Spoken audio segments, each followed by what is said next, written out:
है।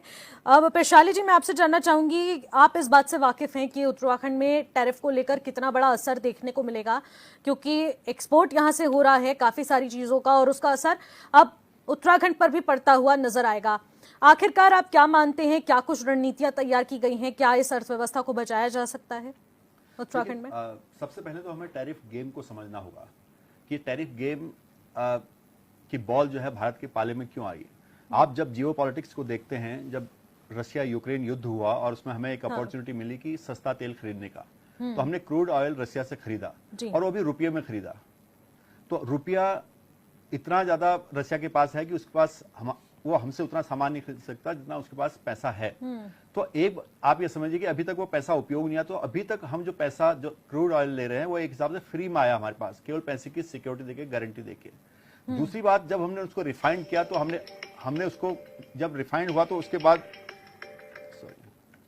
जब रिफाइंड उसको किया और यूरोपियन मार्केट में बेचा तो हमने उससे पैसा कमाया और उस पैसे को हमने देश की इंफ्रास्ट्रक्चर में लगाया और इंफ्रास्ट्रक्चर की गति को बढ़ाया, उसके विस्तार को बढ़ाया। इस बात को अमेरिका उस हिसाब से पचा नहीं पाया जिस हिसाब से वो देख रहा था कि हमारी तरक्की इस हिसाब से हो रही है। जबकि अमेरिका जियो पॉलिटिक्स में अगर देखें तो वो भारत को एक मोहरे की तरह देख रहा था। बिल्कुल, भविष्य में चाइना को कैसे कंट्रोल कर सकते हैं या भारत का उपयोग कैसे कर सकते हैं। और ये भी अमेरिका को पता है कि अगर चाइना का मुकाबला किसी दक्षिण एशिया या एशिया में किसी को अगर काबू करना है तो भारत की एक बहुत रणनीतिक महत्व है सामरिक दृष्टि से। जी। दूसरा, मैं अमेरिका में रहा हूं और मुझे पता है कि अमेरिका में 10% 15% महंगाई बढ़ने का मतलब बहुत बड़ा बवाल आ जाएगा। आप देखेंगे इसका असर 10 से 15 दिन में आने लग जाएगा और पहले ही आने लग गया। आपको कई सांसदों ने वहां पर संसद में केले दिखाए, कहा कि ये वॉलमार्ट ने इसका दाम बढ़ा दिया क्योंकि मुझे केला पसंद है। कल ही एक बहुत विशेषज्ञ वहां के थे, वहां उन्होंने ट्रंप को गाली से संबोधित किया। तो इस तरह के रिएक्शन वहां पर आने लग गए। ये जब कोई राष्ट्र अगर हमारी संप्रभुता पर सवाल उठाने लगता है तो हमें उसका जवाब देना पड़ता है। हमारा जवाब बहुत शांतिपूर्ण और दृढ़ शक्ति से हो रहा है। हमें ये जानने की जरूरत है कि हमें अमेरिका की उतनी जरूरत नहीं जितनी अमेरिका की हमें भी जरूरत, अमेरिका को हमारी भी जरूरत है। आज आप देखें KFC यहां पर है, सबवे यहां पर है, मैकडोनल्ड यहां पर है, सारे अमेरिकन ब्रांड्स यहां पर हैं। और भारत की 140 करोड़ की जो जनता है, हम एक व्यक्ति नहीं है, एक शक्ति है, एक संकल्प है। अगर आज हम ठान लें कि हमने अमेरिकी उत्पादों का शांतिपूर्ण तरीके से विरोध करना है, हम नहीं जाएंगे मैकडी में, हमारे पास दूसरे अपने ऑप्शंस हैं, भारतीय व्यंजन हैं, तो अमेरिका का क्या हाल होगा?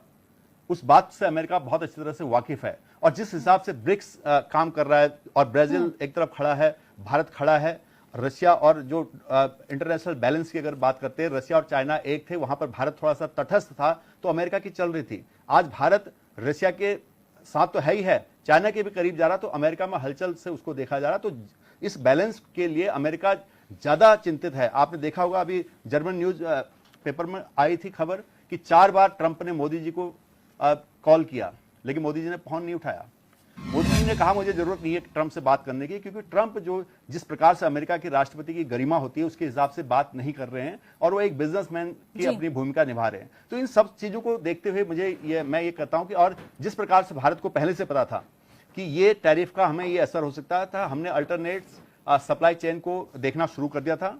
हम अपनी मार्केट लैटिन अमेरिका से लेके दक्षिण अफ्रीका से लेकर दक्षिण पूर्व एशिया की तरफ जा रहे हैं और हमने बहुत सारी मार्केट को अपने जो अमेरिका में सप्लाई होती थी उसके ऑप्शन में हमने इन देशों में लैटिन अमेरिका, दक्षिण अफ्रीका, दक्षिण पूर्व एशिया की तरफ अपनी मार्केट बना ली है।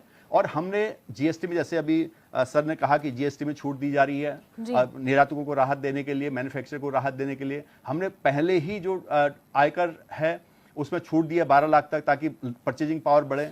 सैलरी भी बढ़ाई जा रही है, बहुत सारी चीजें हो रही हैं, सरकार इससे पहले से अवेयर है। लेकिन ये समय है जब भारत को एक मजबूत कदम उठाकर अमेरिका जैसे राष्ट्र को संकेत देना होगा, क्योंकि आज भारत वो भारत नहीं है। हम पर पहले भी लगा था, वाजपेयी जी के समय में जब हमने पोखरण परमाणु किया था, परीक्षण किया था, तो उस वक्त पूर्ण प्रतिबंधित था, तब हम काम चला गए। आज तो भारत बहुत आगे बढ़ गया। तो मैं समझता हूं कि थोड़े कुछ सेक्टर पर थोड़ा सा असर हो सकता है कुछ दिन के लिए, लेकिन अमेरिका के इस टैरिफ का भारत पर बिल्कुल भी असर नहीं पड़ा। आप यकीन मानिए, बल्कि उल्टी अमेरिका से आवाज आएगी कि भारत को अपने साथ मिलाइए, और ये भारत की चॉइस रहेगी उसके साथ मिले या ना मिले।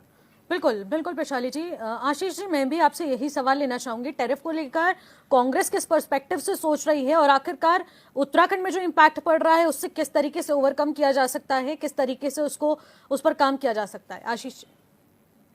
देखिए, 2 चीजें हैं जो आपने अभी है, तो क्या हम इसके उपाय कर सकते हैं और इस टैरिफ का मुकाबला करने के लिए क्या नीति अपनाई जा सकती है। जी।